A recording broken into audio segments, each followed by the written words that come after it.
The FTX hack may have slowed down crypto, but it did not slow down Stellar.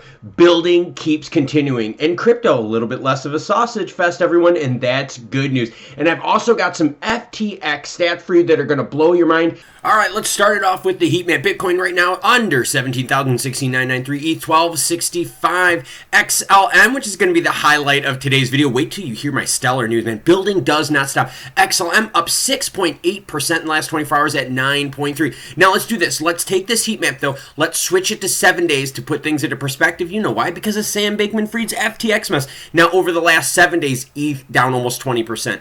Bitcoin down almost 17.5%. XLM, again, the highlight of the show. And the only reason I'm doing this is to show you the change that's happened since FTX's meltdown. XLM down 14% since the meltdown. All right, let's get into some interesting things here. FTX Explorer address is now the 35th largest ETH holder. Something's going on here, everyone, because all of these funds, not all of them, but pretty much almost all of them, they're converting into ETH. Of all the other cryptos out there, they're converting into ETH. Several addresses tied to the FTX accounts drained more than 21,555 ETH, worth over 27 million. Data also suggests that the account drainer currently holds 288,000 ETH, thereby making it the 35th largest holder of that asset. Yep, everyone, it's going into ETH. Now, there's another problem, though, that we have. Crypto assets from both FTX and FTX US were drained right after the former firm filed for bankruptcy. Think about this.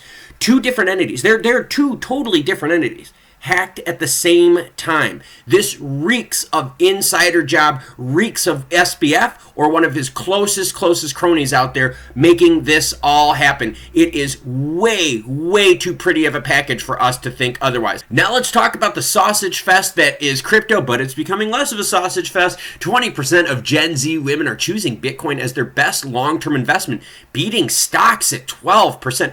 BanklessTimes.com did a survey, and that's what they found. Yeah, women are getting more into Bitcoin. Now, mind you, this is while Bitcoin, the rest of the crypto market, has been melting down over the last several months.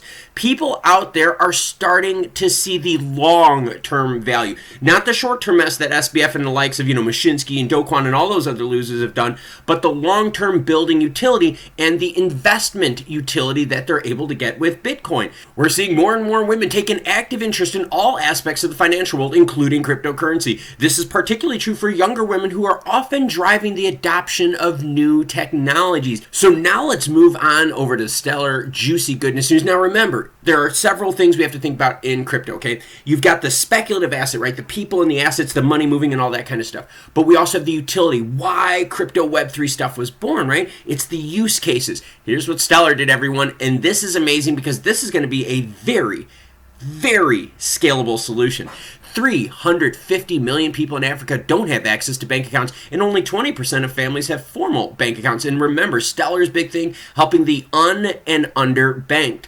FondBank One provides a real-world solution to this problem by turning 8 billion active prepaid SIM cards globally into virtual debit cards with Stellar. And as always, any article you see in this video will be linked in the description below. I've got this off of Stellar's Twitter account. Think of this technological advancement that Stellar is part of. SIM cards in phones used for payments. Yep, using a phone as SIM card as a debit card. How freaking cool is that? Once users load prepaid airtime credits onto FondBank wallets, those credits are on-ramped onto the Stellar network, digitized into tokens named MIN, minutes, kind of cool, huh? Which can then be turned into USDC coin. I think this is an opportunity for solutions like ours in combination with Stellar to make a big difference and help the next 2 billion humans join the digital financial revolution. Interesting stuff. Now, people out there are going to be like, well, hey, wait a minute, though. It doesn't use XLM. Every transaction on the Stellar chain does use XLM. If you're like, well, wait a minute, why wouldn't you convert it into XLM rather than MIN?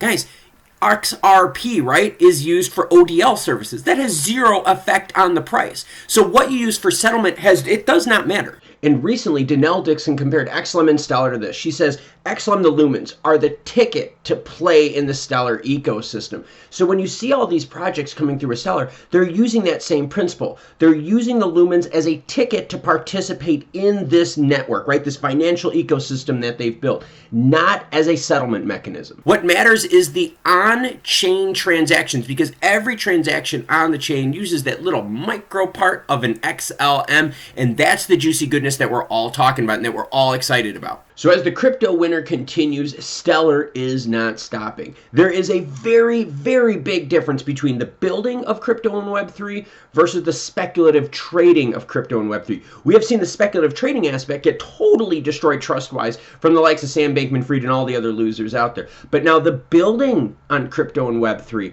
oh, that keeps continuing and Stellar keeps building. Thank you very much for watching, and check out this cool crypto Web3 video right here. Yep, opposite side of the screen, everyone. As more updates come, I will be sure to share them with you. Have a great rest of your day.